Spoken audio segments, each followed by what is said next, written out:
नमस्कार आणि आजच्या चर्चेत आपलं स्वागत आहे. आज आपण मायक्रोसॉफ्ट ॲझरच्या मॉनिटरिंगच्या जगात जरा खोलवर जाणार आहोत. नमस्कार. विचार करा की तुम्ही एक नवीन एकदम हायटेक कार घेतलीये, पण तुम्हाला तिच्या डॅशबोर्डबद्दल काहीच माहिती नाही. म्हणजे वेग किती, पेट्रोल किती, काहीच नाही.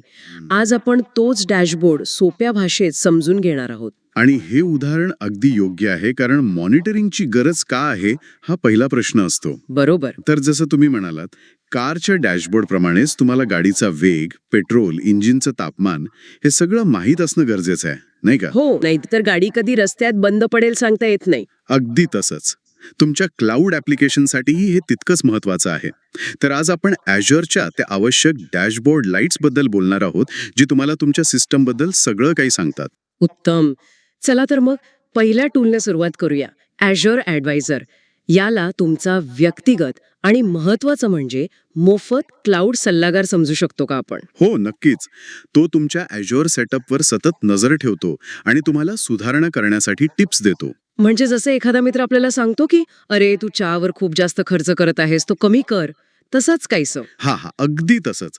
पण हा मित्र फक्त खर्चाबद्दल नाही बोलत. अच्छा. ॲडवायझर 5 मुख्य श्रेण्यांमध्ये शिफारसी देतो. ओके, त्या कोणत्या? पहिली म्हणजे विश्वसनीयता, म्हणजे रिलायबिलिटी.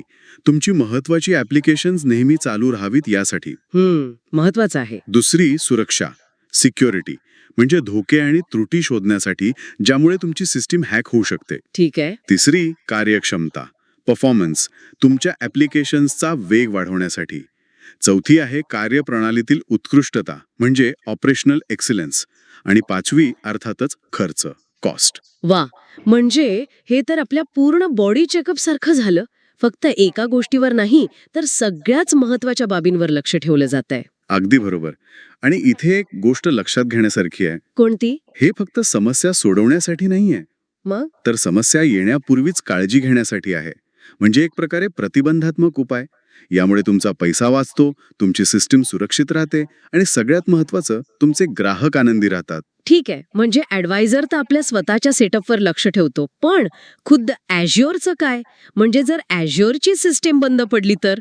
हा खूप महत्त्वाचा प्रश्न आहे. मग काय करायचं? त्यासाठी आहे ॲझर सर्व्हिस हेल्थ. हे संपूर्ण ॲझर जगाचं आणि तुमच्या लहानशा कोपऱ्याचं असं दोन्हीचं हेल्थ रिपोर्ट कार्ड आहे. अच्छा, याचे 3 भाग आहेत असं मी ऐकलंय. ते जरा सोप्या उदाहरणाने समजावून सांगता का? हो, नक्कीच. विचार करा, याचे 3 भाग आहेत. पहिला ॲझर स्टेटस. ओके, ॲझर स्टेटस. ही म्हणजे जागतिक हवामान बातमीसारखी आहे. ती तुम्हाला सांगते की एखाद्या मोठ्या प्रदेशात, म्हणजे ॲझर रिजनमध्ये काही मोठं वादळ, म्हणजेच आउटेज आलं आहे का. म्हणजे एकदम ग्लोबल लेवलवरची माहिती. हो. दुसरा भाग आहे सर्व्हिस हेल्थ. हा तुमचा शहराचा स्थानिक हवामान अंदाज आहे. तो तुम्हाला सांगतो की तुमच्या भागात काही नियोजित दुरुस्तीचं काम आहे का, किंवा वीज पुरवठा खंडित होणार आहे का. म्हणजे ज्याचा थेट परिणाम माझ्यावर होईल अशी माहिती. अगदी बरोबर. आणि तिसरा रिसोर्स हेल्थ. Resource health? हे तुमच्या स्वतःच्या घरातील नळ तपासण्यासारखं आहे. तुमची विशिष्ट व्हर्च्युअल मशीन, म्हणजे सर्व्हर, व्यवस्थित चालली आहे की नाही हे इथे कळतं. हे फक्त आणि फक्त तुमच्या संसाधनांसाठी आहे. खूपच छान समजावून सांगितलं. यात सर्वात रंजक गोष्ट ही आहे की या तिन्ही सेवा तुम्हाला एक संपूर्ण चित्र देतात. म्हणजे जागतिक स्तरापासून ते तुमच्या वैयक्तिक संसाधनांपर्यंत. जागतिक आहे, प्रादेशिक आहे, की फक्त तुमच्या सेटअपमध्ये आहे, हे तुम्हाला लगेच कळतं. आणि यामुळे वेळ वाचतो नक्कीच. म्हणजे जर अख्खं ॲझर रिजन बंद असेल तर मी माझं ॲप्लिकेशन दुरुस्त करत बसणार नाही. बरोबर.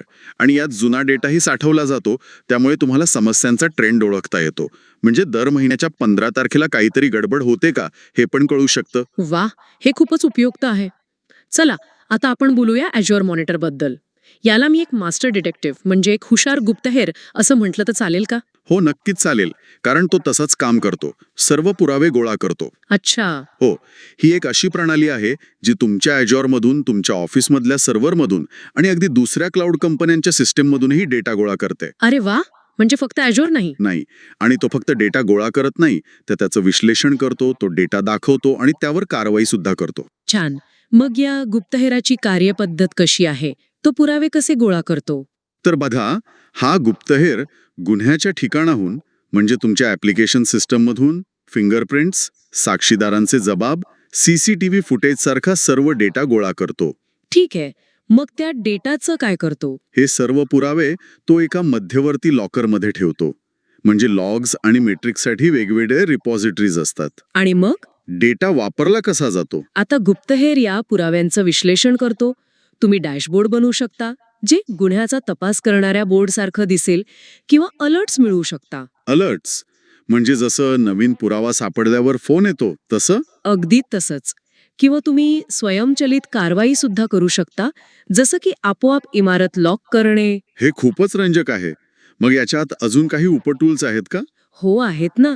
सगळ्यात महत्वाचं म्हणजे लॉग ॲनालिटिक्स. Log analytics. हां, त्या गुप्तहेराचा भिंग आणि त्याची फॉरेन्सिक लॅब आहे. तुम्ही इथे प्रश्न विचारून म्हणजे क्वेरी लिहून सर्व डेटामधून माहिती शोधू शकता. एक साधं उदाहरण द्याल का? एक सोपा प्रश्न म्हणजे गेल्या 1 तासात इमारतीत कोण कोण आलं होतं, आणि एक क्लिष्ट प्रश्न म्हणजे गुन्हेगाराच्या पुढच्या हालचालीचा अंदाज लावण्यासाठी मागच्या डेटाचं विश्लेषण करा. अच्छा, आणि दुसरं टूल? दुसरं आहे मॉनिटर अलर्ट्स. ही एक अलार्म सिस्टम आहे. तुम्ही नियम ठरवता. म्हणजे उदाहरणार्थ, जर CPUचा वापर 80% जास्त झाला, म्हणजे जर गाडी खूप वेगाने पळू लागली, तर टीमला एक SMS पाठवा, असं. आणि यात ॲक्शन ग्रुप्स असं काहीतरी असतं ना? हो, ॲक्शन ग्रुप्स म्हणजे अलार्म वाजल्यावर कोणाला संपर्क करायचा याची यादी. म्हणजे कोणाला ईमेल करायचा, कोणाला SMS पाठवायचा वगैरे. ओके, आणि तिसरं उपटूल?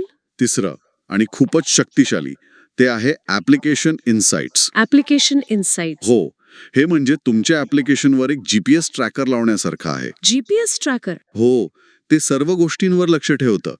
तुमचं ॲप्लिकेशन किती वेगाने प्रतिसाद देतं, ते इतर सेवांशी व्यवस्थित बोलतं का, आणि वापरकर्ते तुमच्या साईटवर नक्की काय करतात. वाव, म्हणजे युजर बिहेवियर पण कळतं. हो, आणि जेव्हा काहीच हालचाल नसते, तेव्हा ते बनावट रिक्वेस्ट पाठवून सिस्टीमची तपासणीही करू शकतं.